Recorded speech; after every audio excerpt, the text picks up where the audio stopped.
بسم اللہ الرحمن الرحیم۔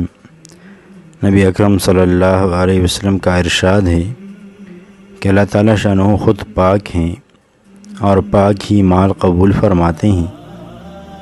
مسلمانوں کو اسی چیز کا حکم دیا جس کا اپنے رسولوں کو حکم فرمایا۔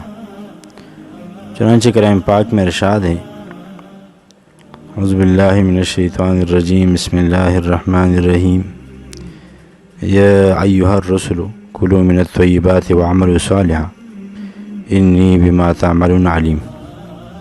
اے رسولو، پاک چیزوں کو کھاؤ اور نیک عمل کرو، میں تمہارے اعمال سے باخبر ہوں۔ دوسری جگہ ارشاد ہے، یا ایہا الذین آمنوا کلوا من طیبات ما رزقناکم، اے ایمان والو، ہمارے دیے ہوئے پاک رزق میں سے کھاؤ۔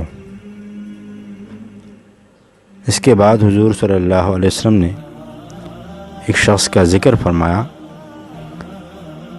کہ لمبے لمبے سفر کرتا اور مسافر کی دعا قبول ہوتی ہے، اور اس کے ساتھ ہی بکھرے ہوئے بالوں والا، غبار آلود کپڑوں والا، یعنی پریشان حال، دونوں ہاتھ آسمان کی طرف پھیلا کر کہتا ہے، اے اللہ اے اللہ اے اللہ، لیکن کھانا بھی اس کا حرام کا ہے، لباس بھی حرام ہے، ہمیشہ حرام ہی کھایا، تو اس کی دعا کیوں قبول ہو سکتی ہے؟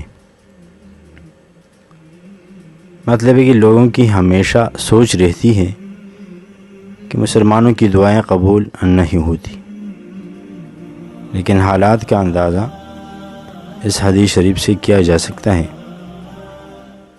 اگرچہ اللہ جل شانہ اپنے فضل سے کبھی کافر کی بھی دعا قبول کر لیتے ہیں، چاہے کہ فاسق کی، لیکن متقی کی دعا اصل چیز ہے، اس لیے متقیوں سے دعا کی تمنا کی جاتی ہے۔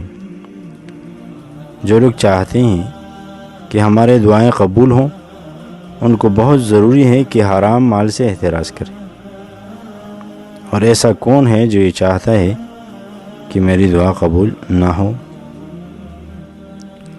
حضرت عمر رضی اللہ عنہ کی خدمت میں ایک مرتبہ بحرین سے مشک آیا، ارشاد فرمایا کہ کوئی اس کو تول کر مسلمانوں میں تقسیم کر دیتا۔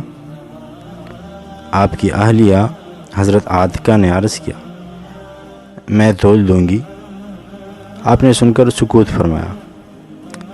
تھوڑی دیر بعد پھر یہی ارشاد فرمایا کہ کوئی ہے کہ اس کو تول دے تاکہ میں تقسیم کر دوں۔ آپ رضی اللہ عنہ کی اہلیہ نے پھر یہی عرض کیا، آپ نے سکوت فرمایا۔ تیسری دفعہ میں ارشاد فرمایا کہ مجھے یہ پسند نہیں کہ تو اس کو اپنے ہاتھ سے ترازو کے پلے میں رکھے اور پھر ان ہاتھوں کو اپنے بدن پر پھیر لے اور اتنی مقدار کی زیادتی مجھے حاصل ہو۔ یہ تھی کمال احتیاط اور اپنے آپ کو محل تہمت سے بچانا، ورنہ جو بھی اس کو تولتا اس کے ہاتھ کو تو لگے ہی گا، اس لیے اس کے جواز میں کوئی تردد نہ تھا۔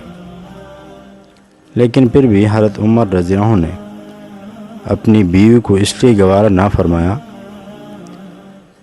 حضرت عمر بن عبدالعزیز رضی اللہ عنہ، جن کو عمر ثانی بھی کہا جاتا ہے، ان کے زمانے میں بھی ایک مرتبہ مشک تولا جا رہا تھا، تو انہوں نے اپنی ناک بند فرما لی اور ارشاد فرمایا کہ مشک کا نفع تو خوشبو ہی سونگھنا ہے۔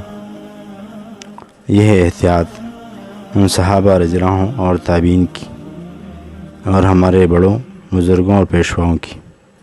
اللہ تعالیٰ ہم کو بھی ان کے نقش قدم پر چلنے کی توفیق عطا فرمائے، آمین ثم آمین۔